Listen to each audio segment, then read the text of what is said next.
Medyo kapos na ho tayo sa oras. Pag tinawag ko yung pangalan, lumapit na lang ako kagad para mabilis po tayo sa x-ray. Eugenio Basa. Ikaw yun? Ako, hindi ka pwede mag-x-ray. Alam mo, malabo maging resulta niyan. Bakit naman, kuya?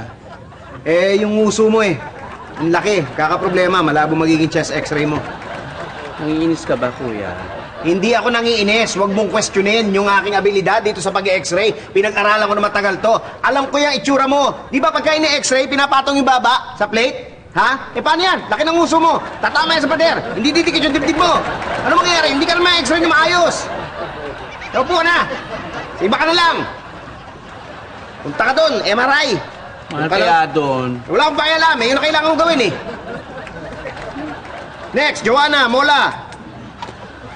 Naku, isa pa to. Hindi ka pwede. Kailangan mo ng heavy-duty x-ray para... Ang bihira naman to. Oh, ano po ibig niyo sabihin? Naku, kanina ko pa pinapaliwanag di ba yan sa chest na... Alam mo, punta ka sa ENT. Pa-check up ka, baka mahina tenga mo, di mo naiintindihan. Sige na. Next, Edmond, go. Ako po yan. Isa pa to. Bakit ho? Hindi ka pwede magpa-x-ray. Ang laki ng tiyan mo Ha? Chest x-ray to Pinapagawa niyo chest x-ray, hindi makukuha na maayos yung chest mo. Kasi tatama yung tiyan Doon ka na lang, laro ka ng Pokemon. Jonathan Brown. Ako po yan. Brown? Ganda apelido mo, ha? Salamat. Sige, Ubad. Po? Dito na po ba?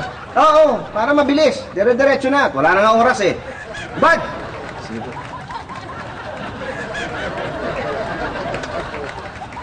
Nako. Sa tagal ko nag-x-ray, alam kong malaki ang problema mo. At hindi kaya ng x-ray dito yan. Besides, break time na Kailangan ng umalis. Sa iba ka na lang magpa-x-ray. Saan ho? Doon, sa bahay ko, may x-ray ako doon.